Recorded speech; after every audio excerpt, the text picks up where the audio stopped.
ডাকসু নির্বাচনে শুরু হলো মনোনয়ন ফর্ম বিতরণ। মঙ্গলবার প্রথম দিনে নির্বাচনে লড়তে বেশি আগ্রহ দেখা যায় স্বতন্ত্র প্রার্থীদের মধ্যে।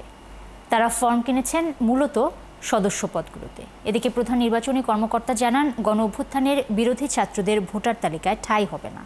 ফরহাদ ইবনে মালিকের প্রতিবেদনে বিস্তারিত। ডায়ালগ সুবাসিত টয়লেট ক্লিনার, যার পাওয়ার প্লাস ফর্মুলা টয়লেটের কোনায় কোনায় পৌঁছে 99.99% জীবাণু ধ্বংস করে।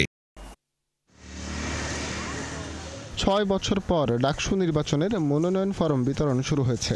কেন্দ্রীয় সংসদের ২৮ ও হলের ১৩টি মিলিয়ে মোট ৩১টি পদের ফর্ম কেনার শেষ তারিখ ১৮ই আগস্ট। জমা দিতে হবে ১৯ তারিখের মধ্যে। শুরুর দিনে ফরম নিতে দেখা যায় স্বতন্ত্র প্রার্থীদের। তারা জানান, নির্বাচিত হলে কাজ করতে চান শিক্ষার মান উন্নয়নে।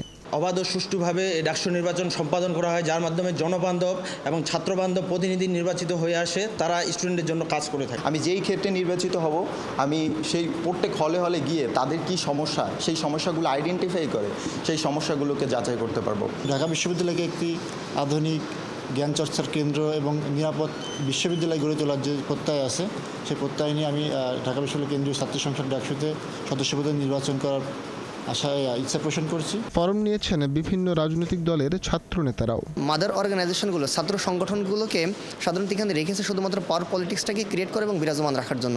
আমরা প্রত্যাশা রাখবো সেই পাওয়ার পলিটিক্সের জায়গাটাকে একটু আপাত দৃষ্টিতে হলেও কি ক্ষীয়মানে নিয়ে যাওয়া। আমরা চাইবো তার একাডেমিক পরিবেশটা সম্পূর্ণভাবে ভালোভাবে নিশ্চিত করতে। এখানে পড়াশোনার মান কীভাবে উন্নয়ন হয়, উন্নত লাইব্রেরি থাকে, তারপর আমাদের একাডেমিক যে ক্লাসরুমগুলো সেগুলো উন্নত হয়। নির্বাচন নিয়ে কোনো শঙ্কা নেই জানিয়ে চিফ রিটার্নিং অফিসার জানান, গণঅভ্যুত্থানের বিরুদ্ধে অবস্থান নেওয়া কারো ঠাঁই হবে না ভোটার তালিকায়। বিশ্ববিদ্যালয় সিন্ডিকেট থেকে যাদের ছাত্রত্ব বাতিল হয়েছে, এই জাতীয় তালিকা পাওয়ার সাথে সাথে তাদেরকে আমরা ভোটার তালিকা থেকে বাদ দেওয়ার ব্যবস্থা করেছি।